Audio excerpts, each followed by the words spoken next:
குபேரனுடைய உருவம் கொண்ட காய்கறிகளும் நவ தானியங்களும் நிறைய இருக்கின்றன. நமக்கு தெரிந்த நம்ம கண்ணுக்கு எதிரே இருந்த ஒரு காய் பற்றி நாம் இன்னைக்கு பார்க்கலாம். சவ் சவ் என்று சொல்கின்ற பச்சை நிறத்தில் இருக்கும் தண்ணீர் காய். இப்போ குபேரன் என்றாலே நீர் அப்படின்னு தான் அர்த்தம். நீர் என்றால் செல்வ வளம் நிறைந்தது. வீட்டுல தண்ணி நிறைந்து இருந்தாலே செல்வம் பெருகி கொண்டிருக்கும். தண்ணியை வீணாக்குவதா செல்வம் கரையும் அப்படின்னு நமக்கு நல்லாவே தெரியும்.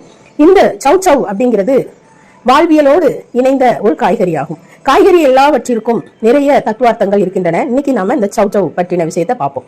இந்த சவ் சவ் அப்படிங்கிற விஷயம் அந்த குபேரனை போன்று ஒரு வடிவம் கொண்டது. ஒரு பெரும் உருவமாகவும் அந்த பானை போன்று ஒரு உருவமாகவும் இருக்கும்.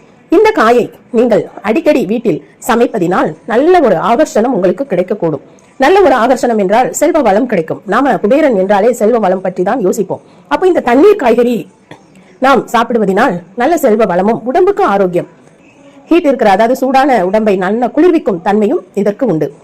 ஓம் சௌம் சரவணபவ. இந்த சௌம் அப்படிங்கிறது மந்திரங்கள்ல நிறைய வரக்கூடிய ஒரு மந்திர வார்த்தை, ஆகர்ஷிக்கிற ஒரு வார்த்தையாகும்.